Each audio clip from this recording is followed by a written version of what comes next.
Bismillahirrahmanirrahim. Assalamualaikum warahmatullahi wabarakatuh.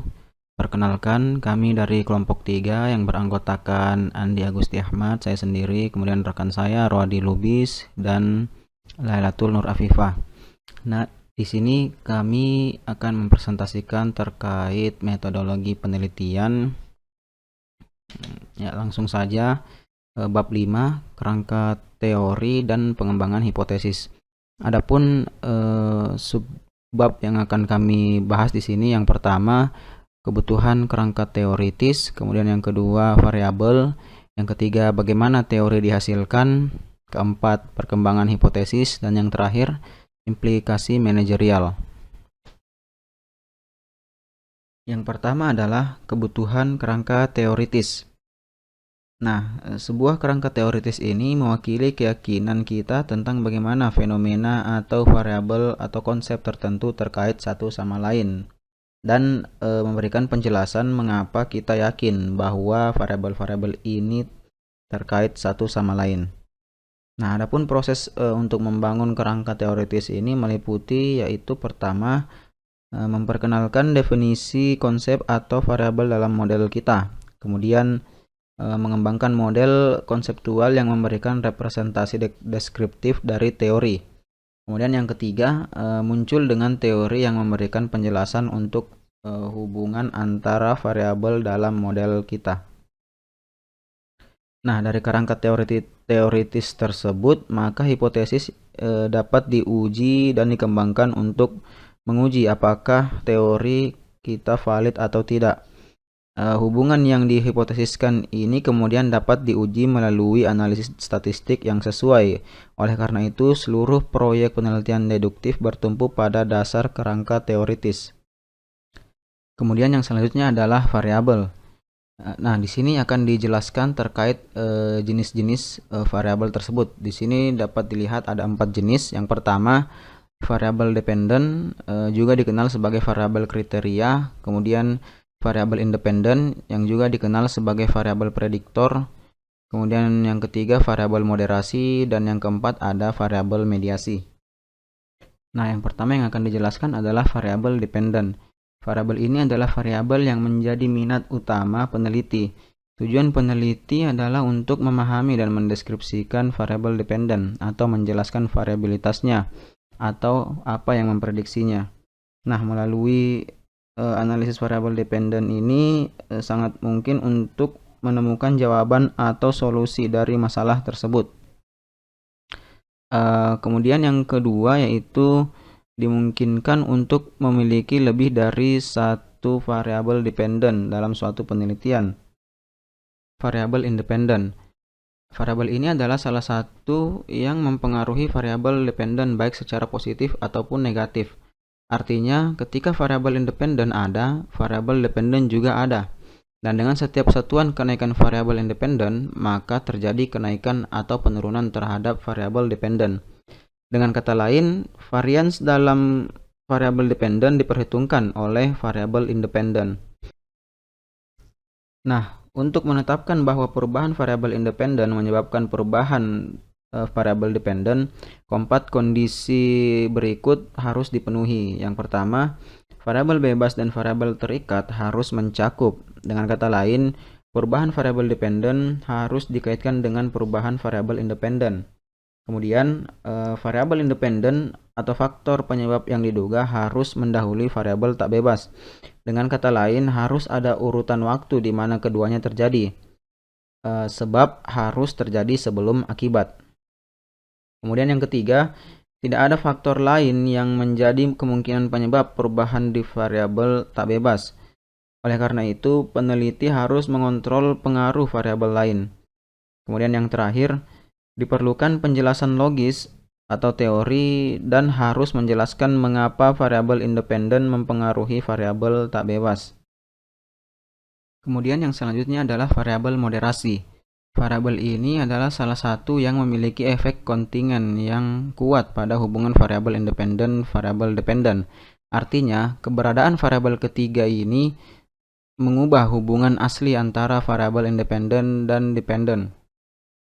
Nah, Dalam setiap kali hubungan antara variabel independen dan variabel dependen menjadi kontingen atau bergantung pada variabel lain, maka variabel ketiga ini memiliki efek moderasi pada hubungan variabel independen dan dependen tersebut. Nah, kadang-kadang mungkin kita kebingungan kapan suatu variabel diperlukan sebagai variabel independen dan kapan variabel itu menjadi variabel moderasi. Nah, dalam slide ini akan dijelaskan sedikit mengenai perbedaan kedua variabel tersebut. Misalnya dalam kasus seperti yang ditampilkan, yang pertama, sebuah studi penelitian menunjukkan bahwa semakin baik kualitas program pelatihan dalam suatu organisasi dan semakin besar kebutuhan pertumbuhan karyawan, yaitu di mana kebutuhan untuk berkembang dan tumbuh dalam suatu pekerjaan itu kuat. Nah, semakin besar kemauan mereka untuk belajar hal baru atau melakukan sesuatu. Kemudian yang kedua, studi penelitian lain menunjukkan bahwa kesediaan karyawan untuk mempelajari cara-cara baru dalam melakukan sesuatu tidak dipengaruhi oleh kualitas program pelatihan yang ditawarkan oleh organisasi kepada semua orang tanpa ada perbedaan. Hanya mereka yang memiliki kebutuhan pertumbuhan tinggi yang tampaknya memiliki kerinduan untuk belajar melakukan hal-hal baru melalui pelatihan khusus. Nah, dalam dua situasi tersebut dapat dilihat bahwa di sini memiliki tiga variabel yang sama. Dalam kasus pertama, program pelatihan dan kebutuhan pertumbuhan karyawan merupakan variabel independen yang mempengaruhi kemauan belajar karyawan yang menjadi variabel dependen. Kemudian dalam kasus kedua, kualitas program pelatihan adalah variabel independen, sementara variabel dependennya tetap sama. Kemudian kekuatan pertumbuhan karyawan menjadi variabel moderasi. Nah, dengan kata lain, hanya mereka yang memiliki kebutuhan pertumbuhan tinggi yang menunjukkan kemauan dan kemampuan beradaptasi yang lebih besar untuk belajar melakukan hal-hal baru ketika kualitas program pelatihan ditingkatkan. Dengan demikian, hubungan antara variabel independen dan dependen kini menjadi bergantung pada keberadaan moderator atau variabel moderasi. Kemudian yang terakhir adalah variabel mediasi. Variabel ini adalah salah satu yang muncul antara waktu variabel independen mulai beroperasi untuk mempengaruhi variabel dependen, dan waktu dampaknya itu dapat dirasakan. Dengan demikian, ada kualitas temporal atau dimensi waktu untuk variabel mediasi. Dengan kata lain, menggunakan variabel mediasi ini dapat membantu kita memodelkan suatu proses. Variabel mediasi ini muncul sebagai fungsi dari variabel independen yang beroperasi dalam situasi apapun dan membantu untuk membuat konsep dan menjelaskan pengaruh variabel independen pada variabel dependen. Nah, itu tadi mengenai penjelasan terkait keempat jenis variabel. Kemudian yang selanjutnya akan dibahas terkait bagaimana sih teori itu dapat dihasilkan. Nah, kerangka teoritis adalah fondasi yang mendasari seluruh proyek penelitian deduktif. Ini adalah jaringan asosiasi yang dikembangkan, dijelaskan, dan diuraikan secara logis di antara variabel-variabel yang dianggap relevan dengan situasi masalah dan diidentifikasi melalui proses-proses seperti wawancara, observasi, dan tinjauan pustaka. Pengalaman dan intuisi juga sangat membantu perkembangan kerangka teoritis ini. Nah, kemudian hubungan antara tinjauan pustaka dan kerangka teoritis adalah bahwa yang pertama memberikan dasar yang kuat untuk mengembangkan yang akhir. Artinya, tinjauan pustaka mengidentifikasi variabel-variabel yang mungkin penting sebagaimana ditentukan oleh temuan-temuan penelitian sebelumnya. Ini di samping koneksi logis lainnya yang dapat dikonseptualisasikan membentuk dasar untuk model teoritis. Kerangka teoritis mewakili dan menjelaskan hubungan antar variabel, menjelaskan teori yang mendasari hubungan ini, dan menjelaskan sifat dan arah hubungan. Sama seperti tinjauan pustaka, menetapkan panggung untuk kerangka teoritis yang baik ini pada gilirannya memberikan dasar logis untuk mengembangkan hipotesis yang dapat diuji. Kemudian yang selanjutnya adalah komponen kerangka teori. Ada 3 fitur dasar yang harus disertakan atau dinilai dalam kerangka teoritis. Yang pertama, variabel yang dianggap relevan dengan penelitian harus didefinisikan dengan jelas. Kemudian yang kedua, Model konseptual yang menggambarkan hubungan antara variabel dalam model harus diberikan. Kemudian yang ketiga, harus ada penjelasan yang jelas tentang mengapa kita mengharapkan hubungan ini ada. Nah, perlu diperhatikan juga bahwa kita tidak perlu menemukan teori baru setiap kali kita melakukan proyek penelitian. Dalam konteks penelitian terapan, kita menerapkan teori yang ada ke konteks tertentu. Artinya, argumentasi bisa diambil dari penelitian sebelumnya. Namun, dalam konteks penelitian dasar, kita akan memberikan kontribusi pada teori dan model yang ada. Dalam kasus seperti itu, kita tidak selalu mungkin untuk menggunakan teori atau penjelasan yang ada untuk hubungan antar variabel. Nah, akibatnya di sini kita harus mengandalkan wawasan dan ide kita itu sendiri. Ya, mungkin itu saja yang dapat saya sampaikan pada kesempatan kali ini. Yang selanjutnya akan dilanjutkan oleh rekan saya, Mbak Afi. Sekian dan terima kasih. Assalamualaikum warahmatullahi wabarakatuh. Saya Lailatul Afifah akan menjelaskan terusan dari bab 5 yaitu penyusunan hipotesis. Setelah kita mengidentifikasi variabel penting dalam suatu situasi dan menetapkan hubungan antar variabel melalui penalaran logis dalam suatu kerangka teoritis, kita mampu menguji apakah hubungan yang diteorikan benar-benar terbukti kebenarannya. Dengan menguji hubungan tersebut secara ilmiah melalui analisis statistik yang tepat atau melalui analisis kasus negatif dalam penelitian kualitatif. Penyusunan hipotesis sendiri bermakna untuk merumuskan pernyataan yang dapat diuji dalam suatu penelitian. Definisi hipotesis di sini sebagai hubungan yang diduga secara logis antara dua atau lebih variabel yang ditunjukkan dalam bentuk pernyataan yang dapat diuji. Selanjutnya dengan menguji hipotesis dan menegaskan hubungan dugaan yang diharapkan bahwa solusi dapat ditemukan untuk mengatasi masalah yang dihadapi. Selanjutnya ada pernyataan hipotesis formal. Di sini ada 3. Yang pertama ada pernyataan jika maka if then statement. Yang kedua hipotesis direksional dan non-direksional. Yang ketiga ada hipotesis non dan alternatif. Yang pertama ada pernyataan jika maka if then statement. Di sini gunanya untuk memeriksa apakah ada atau tidak dugaan hubungan atau perbedaan hipotesis 1 dapat ditetapkan sebagai proposisi atau dalam bentuk pernyataan jika maka. Di sini ada contohnya dari kalimat karyawan yang lebih sehat akan lebih jarang mengambil cuti sakit. Jika dipindah dalam bentuk pernyataan jika maka akan menjadi sebuah kalimat yaitu jika karyawan lebih sehat maka akan lebih jarang mengambil cuti sakit.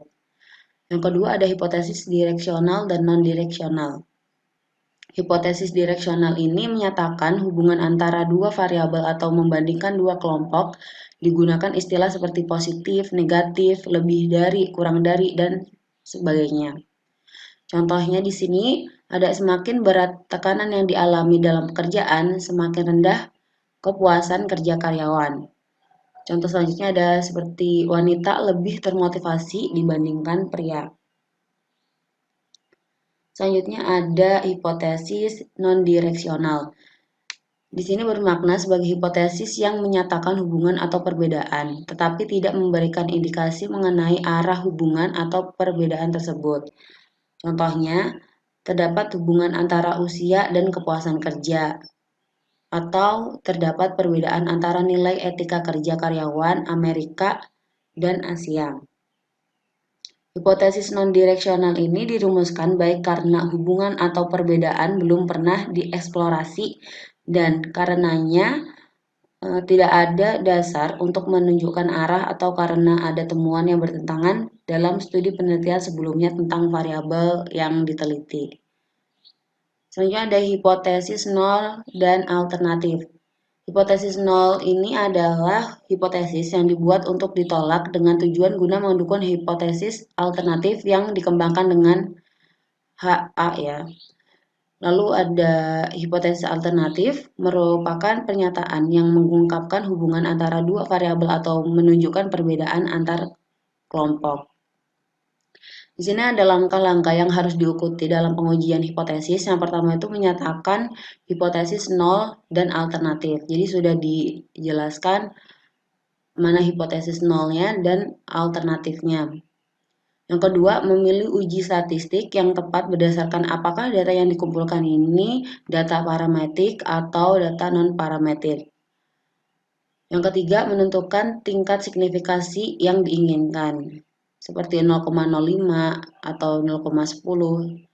Lalu langkah keempat, memastikan jika hasil dari analisis komputer menunjukkan bahwa tingkat signifikasi terpenuhi. Selanjutnya ada implikasi manajerial. Pengetahuan mengenai arti signifikasi dan mengapa hipotesis tertentu diterima atau ditolak membantu manajer untuk bertahan dengan atau menghentikan dugaannya yang walaupun masuk akal atau tidak terbukti. Jika pengetahuan semacam itu tidak ada, banyak temuan penelitian tidak akan dapat dipahami bagi manajer dan pengambilan keputusan akan membingungkan. Sekian dari saya, terima kasih. Wassalamualaikum warahmatullahi wabarakatuh. Assalamualaikum warahmatullahi wabarakatuh, Pak Misnan dan teman-teman semuanya. Pada kesempatan ini saya akan melanjutkan presentasi yang tadi sudah dimulai oleh Mas Andi dan Mbak Avi. Judul presentasi saya kali ini adalah terkait dengan elemen-elemen desain penelitian. Oke, objek pembahasan. Setidaknya ada 5 objek pembahasan saya. Yang pertama itu adalah terkait dengan pengertian desain penelitian. Kemudian yang kedua adalah elemen-elemen desain penelitian. Yang ketiga metode penelitian campuran. Yang keempat adalah trade-off dan kompromi. Dan yang terakhir adalah implikasi manajerial. Masuk ke pembahasan yang pertama terkait dengan pengertian desain penelitian. Desain penelitian dapat diartikan sebagai rencana terkait dengan pengumpulan, pengukuran, dan analisis data untuk menjawab pertanyaan penelitian. Dari definisi ini dapat diambil satu kata kunci, yaitu rencana atau perencanaan. Jadi desain penelitian ini sendiri adalah suatu rencana atau perencanaan. Elemen-elemen yang terdapat dalam desain penelitian. Nah, setidaknya ada 5 elemen yang harus ada dalam suatu desain penelitian. Yang pertama adalah strategi penelitian. Ada 6 pilihan strategi ini di sini. Yang pertama itu adalah penelitian eksperimen. Dalam penelitian eksperimen ini ciri utamanya peneliti melakukan manipulasi atau kontrol terhadap variabel penelitian atau terhadap lingkungan penelitian. Nah, ini biasanya metode eksperimen ini adalah metode yang dilakukan di laboratorium jika dia itu manipulasinya itu atau kontrolnya itu adalah kontrol yang penuh atau kontrolnya sangat besar. Nah, ini cocok untuk penelitian kausalitas. Kemudian yang kedua itu adalah penelitian survei. Nah, dalam penelitian survei itu bertolak belakang dengan eksperimen di mana peneliti tidak melakukan manipulasi atau mungkin hanya melakukan manipulasi yang sedikit terhadap variabel penelitian atau terhadap lingkungan dari variabel penelitian. Nah, ini cocok untuk penelitian eksploratif atau penelitian deskriptif atau penelitian korelasional. Kemudian yang ketiga itu adalah strategi etnografi. Dalam strategi etnografi ini biasanya peneliti itu langsung terlibat atau langsung nyemplung ke dalam objek yang sedang diteliti. Kalau misalnya yang diteliti itu adalah perilaku masyarakat, maka peneliti tinggal di dalam masyarakat tersebut dan mengamati dari dalam. Yang ketiga adalah studi kasus. Nah, studi kasus ini penelitian yang dilakukan untuk kasus tertentu yang muncul, nah tetapi tidak ditemukan solusi untuk penyelesaiannya. Nah, sehingga harus dilakukan penelitian, biasanya lingkupnya kecil. Misalnya hanya dalam satu departemen saja dalam perusahaan. Yang selanjutnya adalah grounded theory. Nah, ini untuk masalah-masalah yang muncul yang juga belum ditemukan teori yang berhubungan dengan masalah tersebut. Maka peneliti itu mencoba mengumpulkan data dan mencoba membangun teori dari data yang terkumpul. Selanjutnya itu adalah action research. Mungkin ini mirip-mirip dengan metode trial error.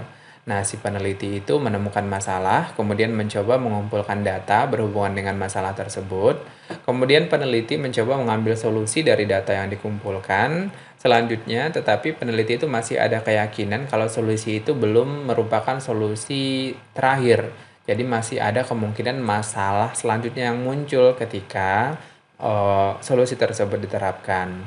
Nah, ketika masalah yang diprediksi itu muncul, data dikumpulkan lagi, tentukan lagi solusi, dan begitu seterusnya sampai solusi dari masalah yang sedang diteliti benar-benar ditemukan. Oke, elemen yang kedua dari desain penelitian adalah kontrol terhadap variabel. Nah, kontrol terhadap variabel di sini ini mungkin dapat diartikan sebagai apakah peneliti itu melakukan manipulasi atau tidak terhadap variabel. Apakah peneliti itu melakukan manipulasi yang banyak atau manipulasi yang sedikit terhadap variabel. Jadi, dilihat dari sisi kontrol terhadap variabel, maka kontrol dari atau interferensi dari si peneliti terhadap variabel dapat minim atau sedang atau besar. Nah, sebagaimana disebutkan dalam strategi penelitian, kontrol yang minim terhadap variabel penelitian itu ada pada penelitian survei tentunya. Atau kontrol yang sedang juga masih bisa dalam penelitian survei. Nah, tetapi kontrol yang besar, manipulasi yang besar terhadap variabel penelitian ada pada penelitian eksperimen. Yang selanjutnya, elemen desain penelitian yang selanjutnya adalah setting atau lingkungan penelitian. Nah, ini juga terkait dengan kontrol dari peneliti terhadap lingkungan. Jika pada kontrol terhadap variabel itu yang dikontrol itu adalah variabelnya, tetapi pada setting penelitian, apakah peneliti melakukan kontrol terhadap lingkungan penelitiannya? Sehingga diharapkan nanti pengaruh yang dialami oleh variabel dependen itu benar-benar datang dari variabel independen yang sedang diteliti, bukan dari lingkungan variabel lain yang tidak diamati. Dilihat dari kontrol terhadap lingkungan, maka akan ada yang pertama field study. Nah, field study ini ketika kontrol terhadap lingkungan penelitian itu tidak ada atau mungkin sangat-sangat minim.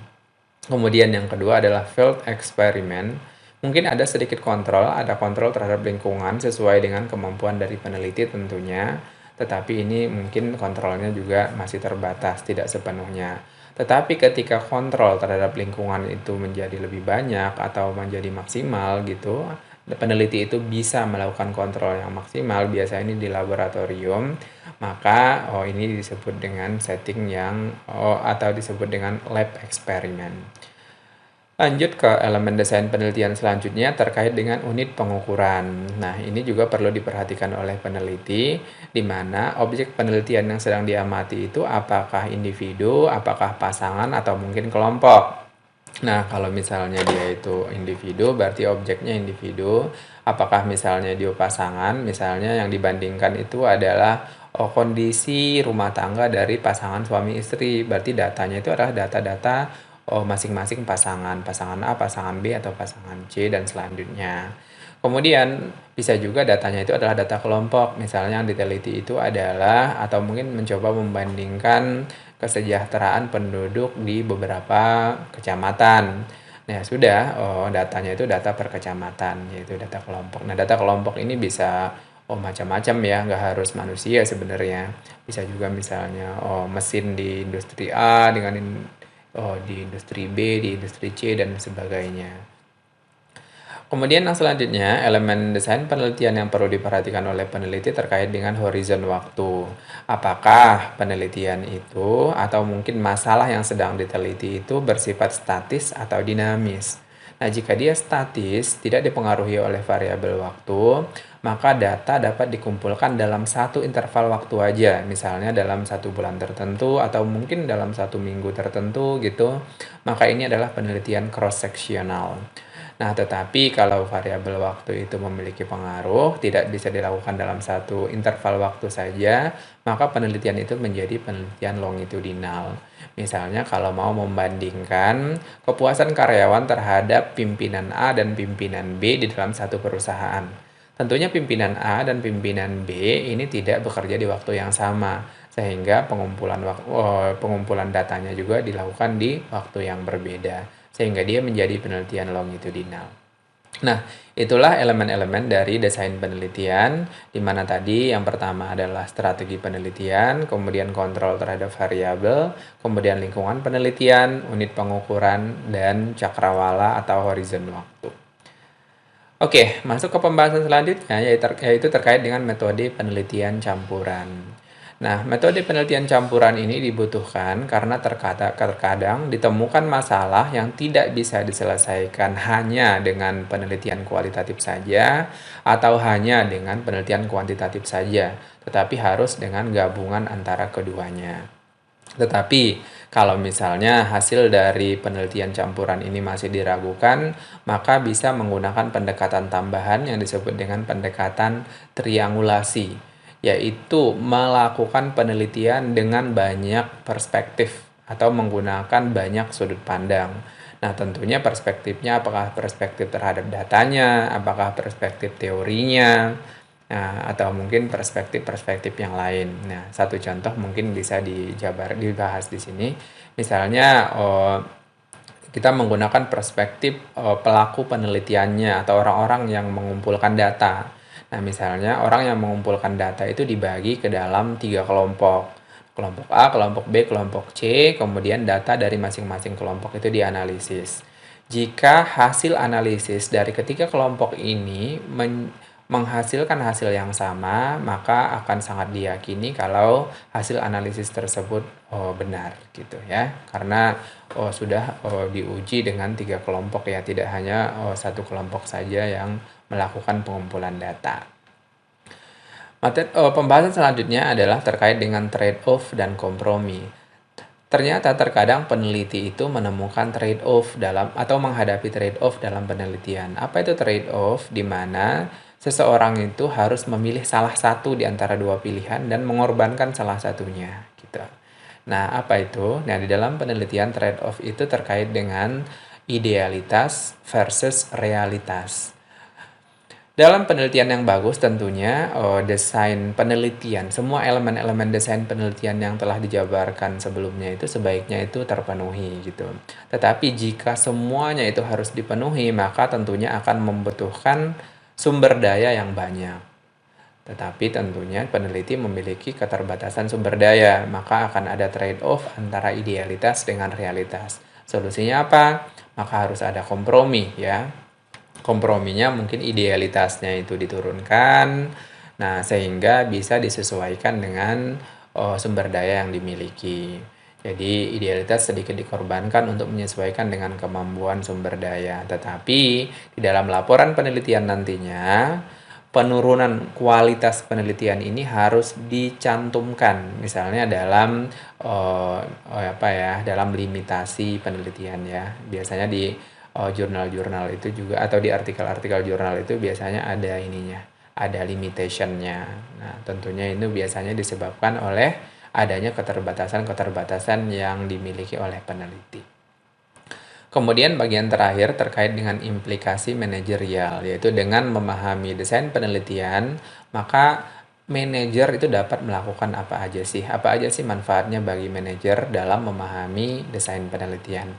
Yang pertama, manajer dapat menilai proposal dan laporan penelitian secara tepat dan objektif. Jadi, misalnya konsultan itu tidak bisa ngakal-ngakalin manajer ya. Kemudian yang kedua, manajer tergambar akan hal-hal yang akan dilakukan peneliti nanti ke depannya. Kemudian yang ketiga, manajer mengetahui langkah penelitian yang efektif dan efisien. Jadi ketika melihat proposal, si manajer itu bisa menilai apakah langkah-langkah yang akan dilakukan oleh peneliti itu sudah efektif atau efisien. Kemudian yang keempat, mengetahui desain penelitian yang paling efektif. Nah, si manajer juga dapat menilai apakah desain penelitian yang diusulkan oleh peneliti itu sudah efektif atau belum.